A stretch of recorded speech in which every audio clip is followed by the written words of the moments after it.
Good morning. This isn't the first time that I've come to you all from Evergreen Cemetery, but now we're getting to see parts of our valley change as the course of the seasons of the year change. Many of you may know that the cemetery most years hosts a walking tour in the fall and describes many of their trees that they have here on the property. Some of the most beautiful colors of the fall occur here in the cemetery. One of those trees is behind me, beaming bright red today. And these trees and this change of seasons reminds us of the harvest. Not many of us are harvesting things ourselves in the fall. We live in a city. We don't live out on farmland. And that can leave us feeling somewhat disconnected from the earth, disconnected from where the source of our food comes from, the soil that nourishes it, the sunlight that helps it to grow, the rains that give it the food that it needs so that fruit can be born.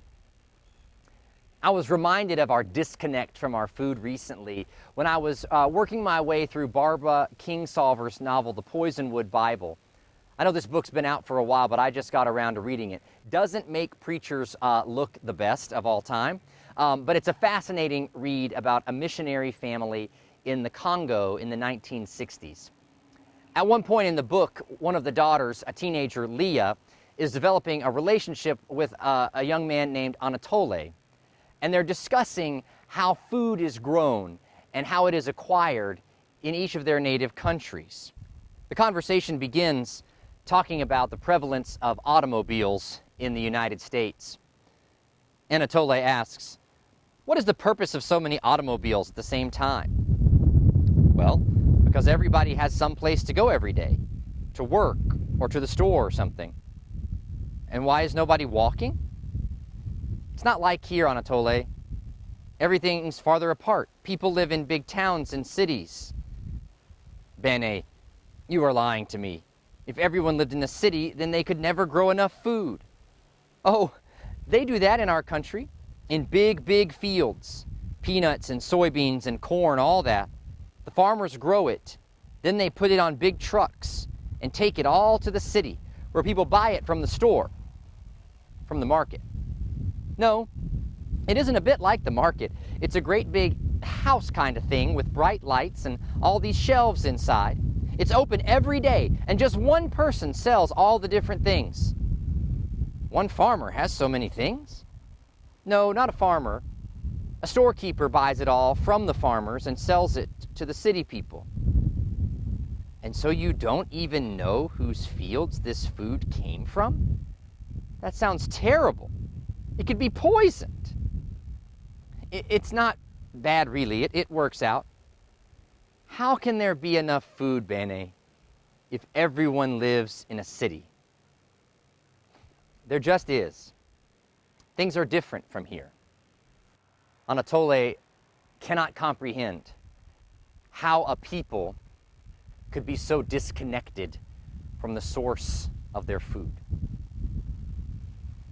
How easy it is for us in the lives that we lead in these cities, where we go into these supermarkets where one person sells all the food that we need, to become self-indulgent, to become entitled, to lose our patience, to understand the change of seasons, that not every food is available at every single moment. You know, our Bible tries to keep us connected to the earth in this way.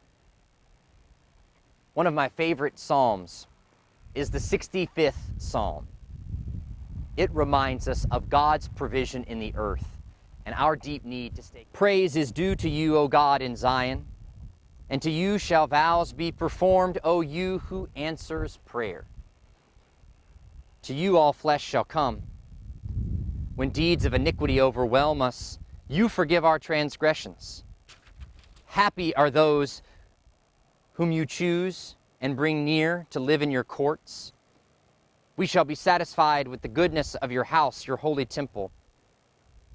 By awesome deeds you answer us with deliverance, O God of our salvation. You are the hope of all the ends of the earth and of the farthest seas. By your strength you established the mountains. You are girded with might. You silence the roaring seas, the roaring of their waves, the tumult of the peoples. Those who live at earth's farthest bounds are awed by your signs. You make the gateways of the morning and the evening shout for joy. You visit the earth and water it. You greatly enrich it.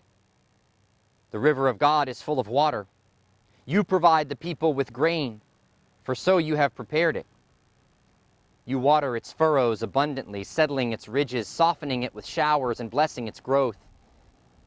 You crown the year with your bounty. Your wagon tracks overflow with richness. The pastures of the wilderness overflow. The hills gird themselves with joy. The meadows clothe themselves with flocks. The valleys deck themselves with grain. They shout and sing together for joy. Here the psalmist keeps us reminded at the time of the harvest, this is the crown of God's majesty. The accumulation of all of God's wonderful signs coming in provision for our very lives. I love that image of the wagon tracks that are overflowing with goodness. I'm just imagining a farmer with a plentiful harvest on the wagon, going down the road on the wagon, and there's just so much that with every bump, some of the produce falls out into the tracks. It's just this overflow of what humans need to survive. May our reminders in this season that perhaps we don't see with wagon tracks, but we see in the changing of the leaves, in the bringing in of the harvest, that we might be reminded of the humility that comes from our gratitude to God. That we might rejoice, in fact, at our smallness in the world, and that the earth doesn't revolve around me and mine. That we might pay attention to the simple delights of a seed, a flower, and a fruit. That we might know that things that are here today will soon decay, and then new life will spring forth again. Staying rooted in the earth this way can lead us to live lives of peace, can lead us to greater companionship and cooperation and generosity with our neighbors. All because we remember our connection to the earth and the abundance that comes from God alone.